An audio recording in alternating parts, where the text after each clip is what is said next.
জল ঢালার পরে হলুদ দিবি, লঙ্কা গুঁড়ো দিবি, একটু রসুন দিবি, একটু আদা দিবি, চিনি গুঁড়ো দিবি। কোথায় লিখেছো বাবা? কোথায় লিখেছো বাবা? লিখেছো বাবা? কোথায় লিখেছো বাবা? বেশি বকিস না, চল আমার সাথে চল, নাহলে বীজ দেবো, সারা জীবন পণ মারাবি।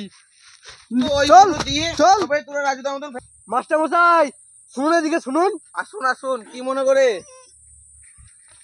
হ্যাঁ মাস্টার মশাই, আমার ছেলেকে একটু ট্রেনিং দিতে হবে। হ্যাঁ মশাই, কি ট্রেনিং দিতে হবে? রাজুদার পরোটা, পকট পরোটা, এমনি পরোটা না জাঙ্গিয়া পরোটা? হ্যাঁ, তাহলে এখানে তোমাদের ট্রেনিং পড়াটা কোনটা চলছে? কলকাতার সব থেকে ফেমাস রাজুদার পরোটা চলছে এখন আমাদের এখানে। হ্যাঁ, তাহলে ফেমাস পরোটাটা শিখিয়ে দেন আমার ছেলেকে।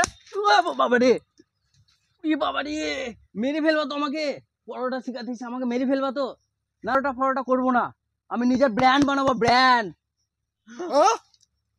হ্যাঁ স্যার, সেই কি পরোটা বললেন না, জাঙ্গিয়া পরোটা না কি পরোটা বললেন? হ্যাঁ হ্যাঁ, জাঙ্গিয়া পরোটা।